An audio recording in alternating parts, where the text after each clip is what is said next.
Hello everyone, today we're gonna see how to get Rocket League on Steam. Since Rocket League is now on Epic Games Store game, it won't appear in your Steam library by default. However, you can still add it as a non-Steam game and launch it from Steam, and here's how. Firstly, open Steam on your PC. At the bottom left corner, click Add a Game.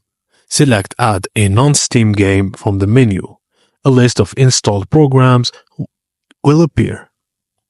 If Rocket League appears in the list, select it, then click Add Selected Program. If Rocket League is not listed, just click Browse. Navigate to this PC, Windows C, then Program Files. Open the Epic Games folder. Inside, find the Rocket League folder and go to Binaries, then Win64. Locate rocketleague.exe, then select it and click Open, then click Add Selected Programs in Steam. Rocket League will now appear in your Steam library under non-Steam games. Just click play to launch it anytime from Steam. And that's it guys. Thank you for watching and please don't forget to like and subscribe for more.